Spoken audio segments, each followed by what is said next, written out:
और झारखंड में tender commission से जुड़े मनी लॉन्ड्रिंग मामले में लगातार ईडी की जो कार्रवाई है वो देखने को मिल रही है।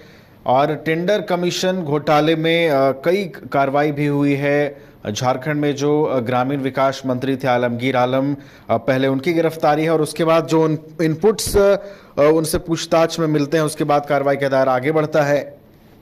और आईएएस मनीष रंजन भी ईडी के रडार पर आते हैं और आज फिर से उनसे पूछताछ हो सकती है। ईडी ने उन्हें बुलाया है, जो रांची स्थित जो ईडी का जोनल कार्यालय है वहां बुलाया गया है मनीष रंजन को। और आज देखना दिलचस्प होगा कि क्या वो पहुंचते हैं, क्या ईडी जिन सवालों के जवाब ढूंढने की जुगत में है, जो ईडी की कोशिश है कि टेंडर कमीशन से जुड़े मामले में उन्हें और चीजें हाथ लगे और सफलताएं हाथ लगे, तो क्या ईडी की टीम को मनीष रंजन से भी कुछ अहम जानकारियां मिल सकती हैं। 28 मई को भी ईडी की टीम ने उनसे पूछताछ की थी और 28 मई की अगर हम आपको बात बताएं तो उस दिन भी प्रॉपर्टीज से जुड़े हुए कई दस्तावेज और कागजात लेकर मनीष रंजन ईडी कार्यालय पहुंचे थे और उस दिन भी पूछताछ उनसे हुई थी। और उस दिन के पूछताछ के बाद जो है ईडी कुछ और सवालों के जवाब मनीष रंजन से चाहती है और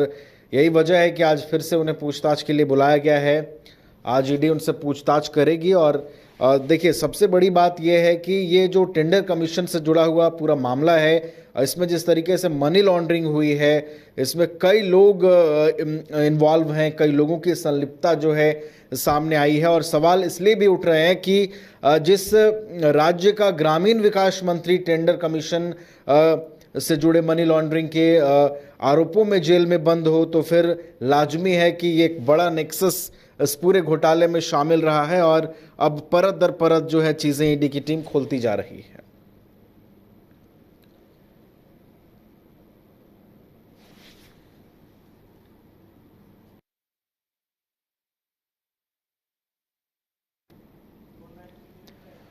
ऑनलाइन पे नीरज हमारे साथ जुड़ गए हैं अधिक जानकारी के साथ। नीरज का रुख कर लेते हैं। नीरज, मनीष रंजन को आज फिर बुलाया गया है। पिछले 28 मई को जब उनसे पूछताछ हुई थी, 9 घंटों की पूछताछ हुई थी, कई अहम दस्तावेज लेकर मनीष रंजन पहुंचे थे। आज क्या कुछ सवाल हो सकते हैं नीरज जिनके जवाब ईडी की टीम तलाश रही है? देखिए, इससे पहले भी पूछताछ हो चुकी है मनीष रंजन से। 28 मई को उन्हें ईडी कार्यालय बुलाया गया था, दूसरे समन पर वो पहुंचे थे। तीसरा समन भेजा गया है आज, यानी 3 जून को उन्हें ईडी कार्यालय बुलाया गया है 11 बजे और बाकायदा एक फॉर्म भर कर भी आने को कहा गया है। साथ में प्रॉपर्टीज के फुल डिटेल्स लेकर आने को कहा गया है। इससे पहले जो पूछताछ हुई थी उसमें बहुत सारे सवालों का जवाब मनीष रंजन नहीं दे पाए थे और जो पैसों की बरामदगी हुई थी उसमें भी अपनी संलिप्तता जो है वो स्वीकार नहीं किया था।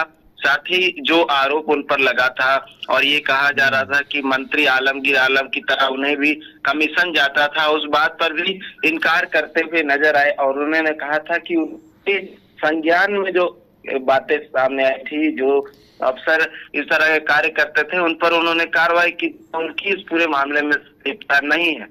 तो इस तरह के जवाब जो है वो मनीष रंजन बीते जब पूछताछ हो रही थी उस समय दिया था।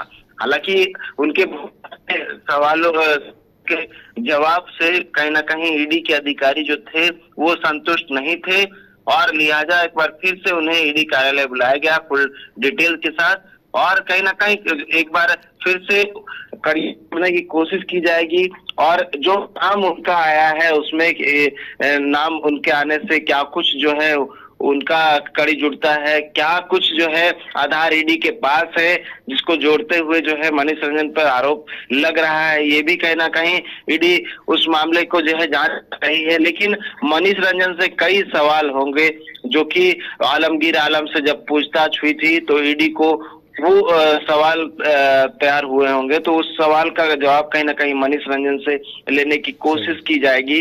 साथ ही जहांगीर आलम और संजीव लाल, इन दोनों से जब पूछताछ हुई थी तो इन्होंने भी बहुत सारे जो जवाब थे वो दिए थे और कहीं ना कहीं मनीष रंजन की संलिप्तता को भी उसमें कहा था। और इसके साथ वीरेंद्र राम से जब पूछताछ हुई थी, जब पहली कार्रवाई थी टेंडर कमीशन से जुड़े मनी लॉन्ड्रिंग मामले में, तब उसमें भी मनीष रंजन का नाम सामने आया था। तो कई आरोप है जो कहीं ना कहीं मनीष रंजन तक ले जाता है, और यही वजह है कि ईडी ने समन भेजा है। एक बार फिर से पूछताछ होनी है, देखने वाली बात होगी आज क्या कुछ होता है।